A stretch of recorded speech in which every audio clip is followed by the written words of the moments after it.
हिंदवी स्वराज्याचे संस्थापक राजा शिवछत्रपती याला वंदन करून आज या ठिकाणी संयुक्त महाराष्ट्र आघाडी या आघाडीची घोषणा होत आहे। याचं कारण आहे, सर्वच सामाजिक क्षेत्रात काम करणारी माणसं आहेत।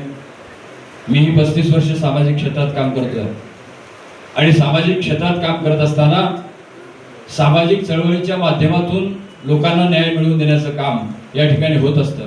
हे सर्व माझे सहकारी अनेक संघटनांच्या माध्यमातून करत असतात। या विभागामध्ये एक आझाद मैदानाचं एक क्षेत्र सोडलं तर इतर ठिकाणी आपल्याला आंदोलन करता येत नाही। त्याही ठिकाणी आता रोज परमिशन काढायचा नवा कायदा आलेला आहे। त्यानंतर शनिवारी आणि रविवारी तुम्हाला घरी थांबावं लागतं। सकाळी 10 ते 5 या वेळेत त्या ठिकाणी तुम्हाला न्याय मागता येतो। आणि ठीक आहे, या ठिकाणी न्याय मागायला गेल्यानंतर देखील त्या ठिकाणी शासनाचे प्रतिनिधी येतात का? तर अजिबात त्या ठिकाणी लक्ष दिलं जात नाही। मग सामाजिक क्षेत्रात काम करणाऱ्या लोकांनी नक्की करायचं काय?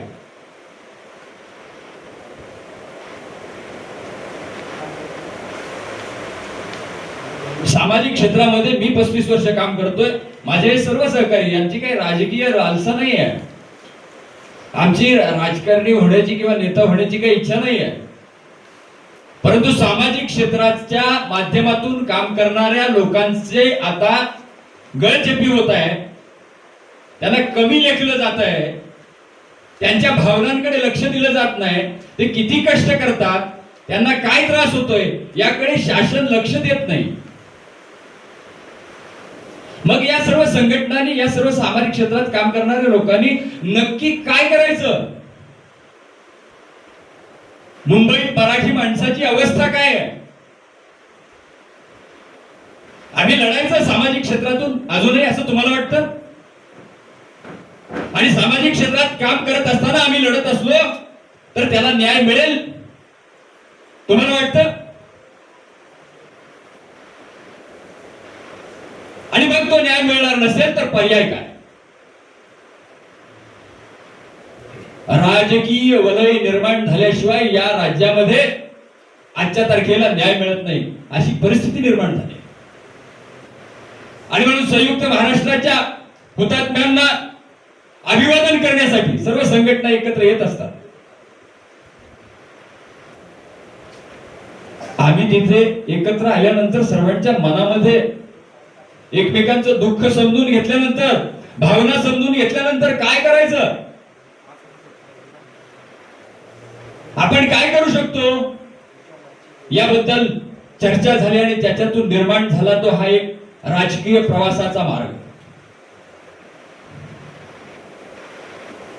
आणि मग आम्हाला दिवस कमी मिळाले, वेळ कमी मिळाला, अन्यथा यापेक्षा फार मोठी ताकद आम्ही उभी करू शकलो असतो। परंतु ही ताकद उभी राहणारच, आज नाही उद्या राहील, परवा राहील, परंतु ही ताकद संयुक्त महाराष्ट्र नावाने, संयुक्त महाराष्ट्र आघाडी पर्व दुसरे, ही ताकद आज ना उद्या उभी राहील आणि या प्रस्थापितांना दाखवून देईल। आज काय चाललंय, जमिनीचे एवढे घोटाळे सुरू आहेत, त्यांना नियमित करायचं काम चालू आहे। नियमित करणं म्हणजे काय? माफी देणं आणि नवीन चूक करण्याची परवानगी देणं। 100 दिवस आम्ही बसलो, माझे सर्व पत्रकार बंधू या ठिकाणी आहेत आझाद मैदानामध्ये, काही होत नाही हो।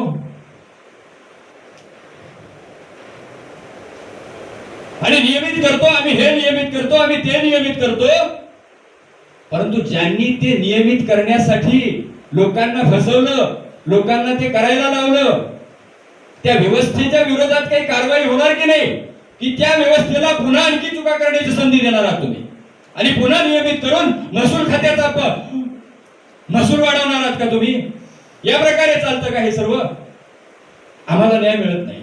आणि म्हणून या प्रस्थापितांना मराठीच्या मुद्द्यावर सत्ता जिंकलं, परंतु मराठी म्हणून सत्ता जिंकत असताना, उमेदवार देत असताना तुम्ही त्यांना त्यांचा न्याय देता का? अजिबात नाही। आणि आता तर असं झालंय, पक्षशाही निर्माण झाले.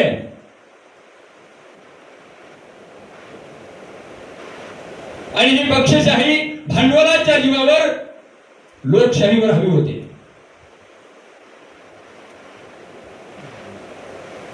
या सर्व प्रक्रियेला जर आपल्याला सर्वसामान्य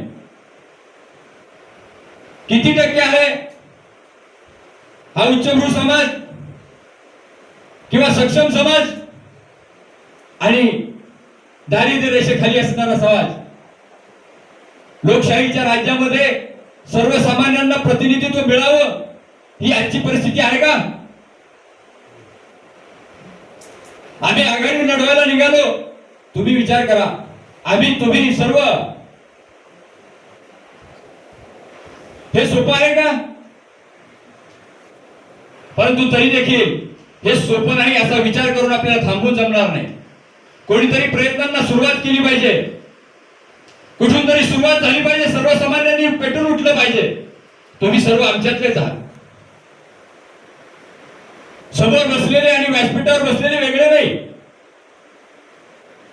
तुम्हाला आम्हाला सर्वांना एक दिवस हा लढा सुरू करायलाच हवा.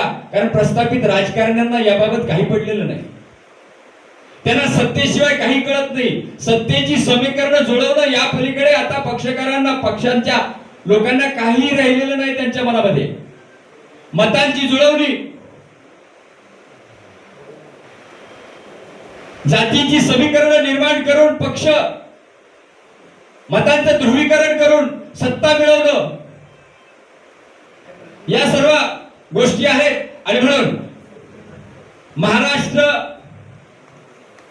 आणि या महाराष्ट्रातला मराठी माणूस यासाठी निर्माण झालेली ही आघाडी, या आघाडीला आपण सर्वांनी, तुमची ही आघाडी आहे, या सर्वांनी या आघाडीच्या मागे उभं राहावं. याला मोठं करण्यासाठी, तुमची आमची सर्वांची ही आघाडी मोठी करण्यासाठी आपण सर्वांनी सहकार्य करावं अशी आपणाला विनंती करतो आणि थांबतो. जय हिंद, जय महाराष्ट्र.